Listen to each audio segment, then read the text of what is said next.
You hit your head earlier, didn't you? Oh, you noticed. Are you sure it's worth holding everyone up over a little thing like this? No problem at all! Health and safety always come first! Okay, sorry for this. Thank you. Yeah. Thank you.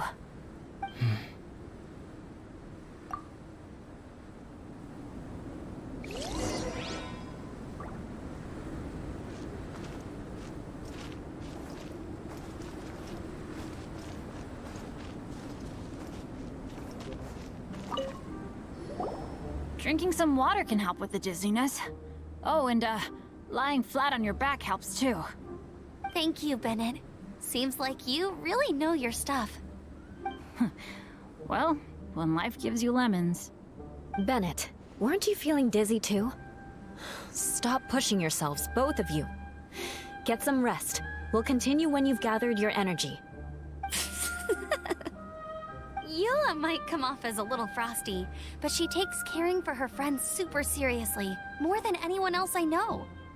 Every time I see that look on her face, I'm just like, ah, stop staring at me.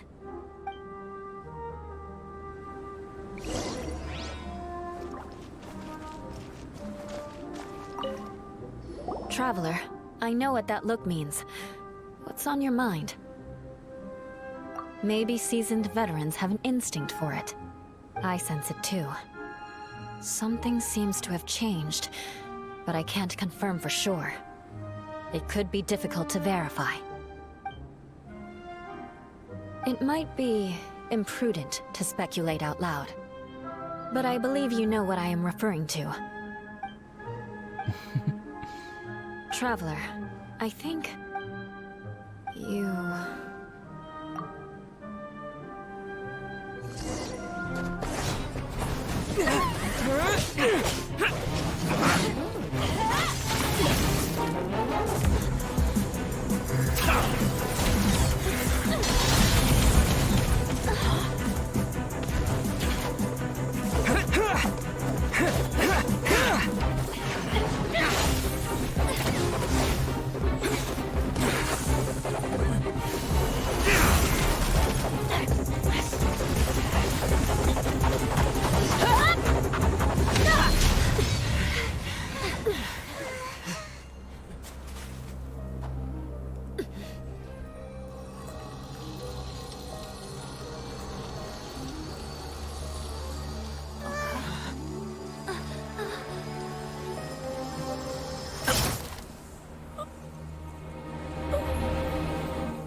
Albedo, what? It's not over yet.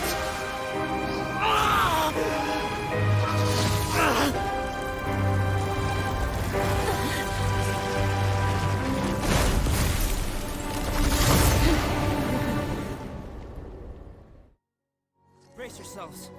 This'll be a challenge. Stay back! I'm going to cut this weed down to size!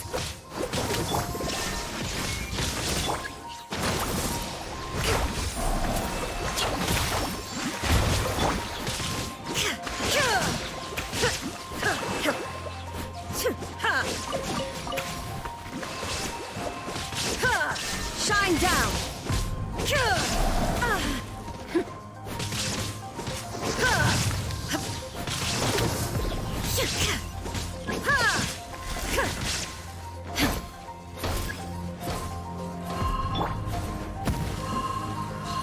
I can fix this!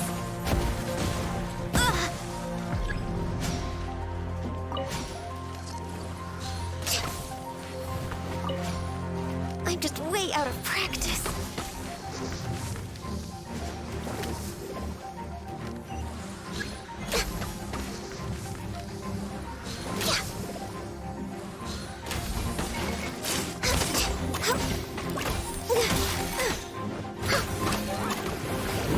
Illusion shattered!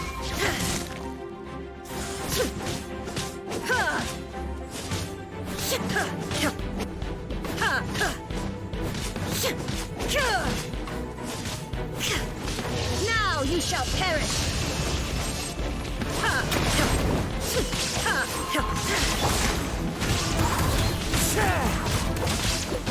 All hail! Allow me! Torrent, bring refuge! Uphill battle!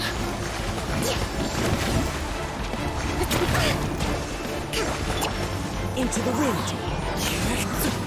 Born of ice and frost. Remove all obstacles. Fallen leaves. Adorn my night. One with nature.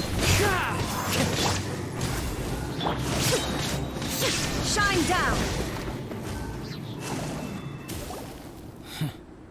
What in the world was that thing? One moment it was human, the next it was a plant! Is everyone alright? We're fine. But can you please tell us what's going on? I don't understand. I take it this monster is whom I had the pleasure of meeting last time. Correct. As you might have guessed, this is a mutated whopper flower. An extremely rare kind. But can whopper flowers turn into humans? Not typically. But conditions on Dragonspine are far from typical. Perhaps the dragon's blood seeped into the land, then was passed to the monsters via the ley lines, accelerating their rate of mutation. How could that happen? This mountain is home to the remains of Durin, the venomous dragon. If there is anywhere in the world one might expect life to do unfathomable things, it would most likely be here. Durin was an artificially created life form. Its existence is nothing short of a miracle, and proof of countless possibilities. In other words, this mountain we stand on is a cradle of life's profoundest mysteries. A vast and terrifying hotbed of possibilities. The avalanche. It must have been the work of this imposter. Agreed. All the other troubles you faced on the way down could also have been its handiwork. My guess is that it was targeting everyone that I've had contact with. Right, I forgot all about that. It's not inconceivable. But what was its purpose? Was it just trying to get rid of us? I have a preliminary hypothesis on this. Whopper flowers are masters of mimicry, and those we encounter in the wild often appear in the vicinity of the plants they impersonate. In other words, the whopper flower likely has an instinct to replicate and replace. As a plant, it will disguise itself as another plant and infiltrate the group, hiding among them for cover. The plant being imitated has no way to detect or fight back against this behavior. But when it disguises itself as a human... It wanted to replace you and infiltrate our group? Yes. Maybe it created the avalanche to get rid of us. I predicted this eventuality, so I availed myself of the avalanche to hide and lure it out. It was watching us the whole time. And when it saw that I had disappeared, its instinct was to take my place. At that point, its disguise was complete, and its next move was to hunt its prey. Yes, that's exactly how whopper flowers operate. So when it approached and attacked Joel, what was that? A trial run? Perhaps. Or maybe it enjoyed posing as a human, and wanted to experience what it felt like to be human. We're fortunate to have discovered it in time. I think the Traveler was the first person other than Albedo to notice something was wrong. Traveler, how could you tell the real me and my imposter apart? I want to know too. I had no idea the other guy was an imposter. They looked exactly the same to me. I see. It goes to show how difficult it is to impersonate a human. This mutant whopper flower tried its best to replicate the original exactly, but still managed to miss some details. Unbelievable. To think that Dragonspine creates such terrifying possibilities.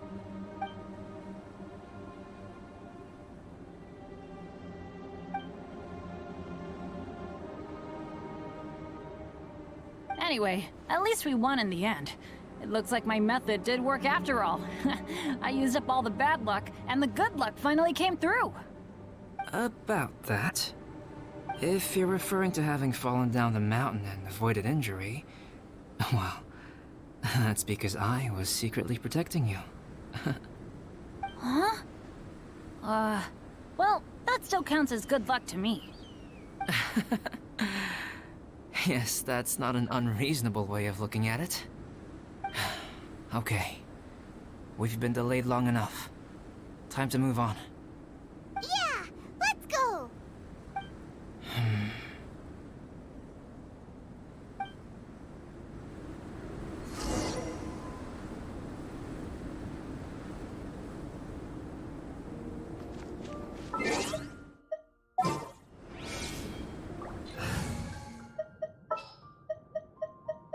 Good eye.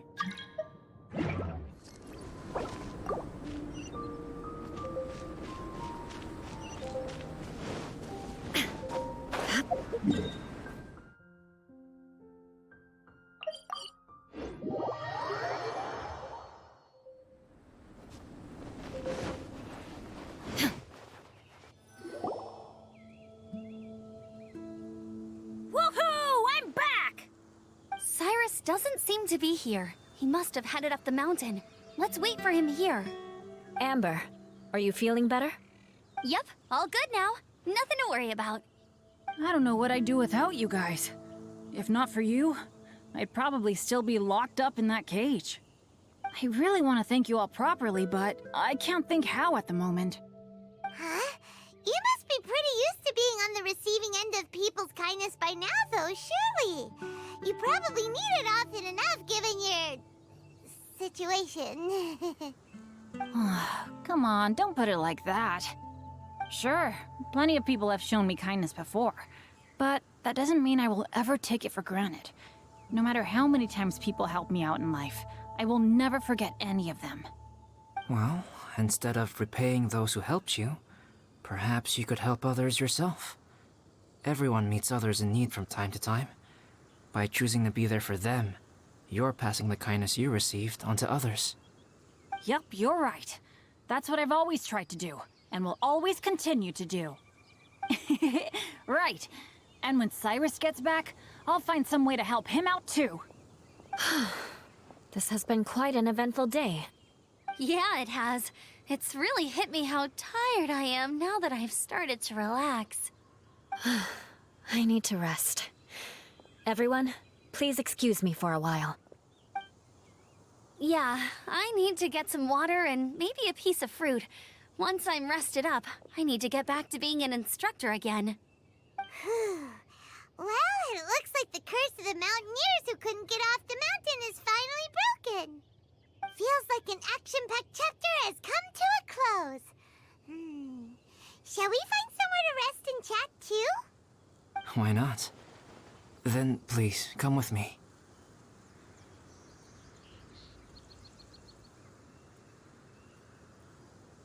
You sensed something too, didn't you?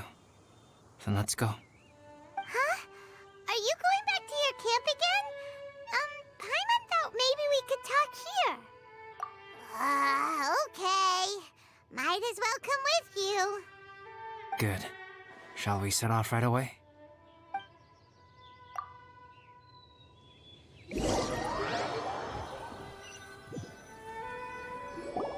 Sorry for bringing you back here once again. Some topics are best discussed in private. Is this about the imposter? That's right. I have to say, Traveler, I'm very surprised you noticed the difference between me and the imposter. Yes. This mark. Perhaps it's where it all began. Ooh, sounds like the beginning of a big story. Keep going. Well, I can't deny that what I'm about to say does sound like something from a children's storybook. So, what do you think this diamond-shaped mark means? A tattoo? A crest? Something? No. Consider it a birthmark. Have you ever seen an intricate glass ornament and wondered how it was made? Well, One method for crafting with glass is a technique known as glass blowing. Glass blowing is not a widely known art in Teyvat. For this reason, glassware made in this way is usually very expensive.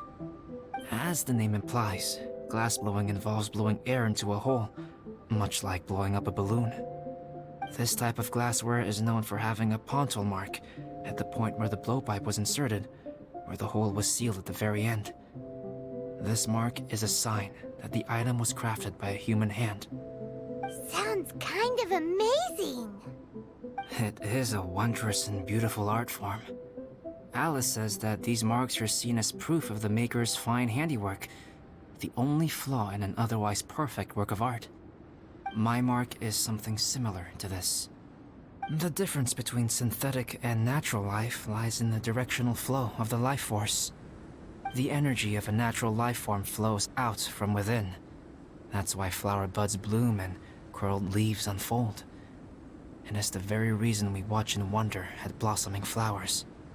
Creating life artificially, on the other hand, involves, to a certain extent, the introduction of an external source of energy into the embryonic life form.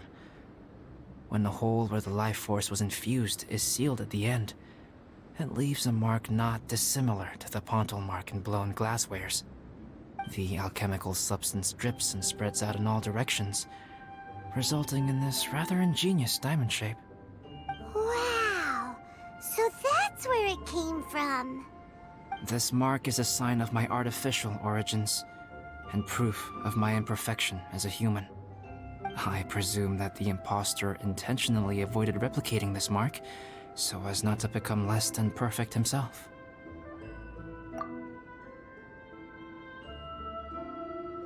You are fundamentally different from other people. I have few qualms about sharing my secrets with you. Just as Paimon said, it all sounds like a story. Even if you were to tell anyone else, they would regard it as nothing more than a tall tale. The transcendent and miraculous are not the only things to which human beings aspire. They pursue the everyday, the ordinary, to a far greater extent than I would have ever imagined. People like to believe that those who are thoroughly different from themselves could only ever exist in stories. It makes things much easier. Or, in other words, all of the unfathomable things we've seen recently would make good material for a novel. I have friends who write novels. If they wrote this story, it'd probably be even more complex. Making up stories is easy. Even Paimon can do that. Oh. I didn't know you had that kind of talent. Paimon's the best guide into that. Making up stories is a piece of cake. In that case, how about we have a storytelling contest? We can base our stories on the events of the last few days. Sounds great. But we still have to help out the Adventurers Guild. I understand. Creativity is something that cannot be rushed. Take your time, and come back when you have found some inspiration. We'll see whose story is more compelling. Deal! Okay, we'll regroup with the Adventurers Guild for now. Sure.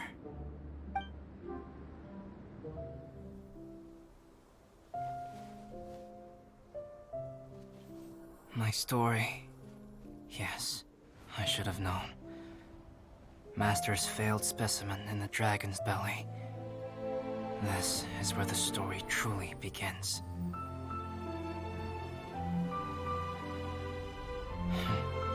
If we switched places, if you were the survivor,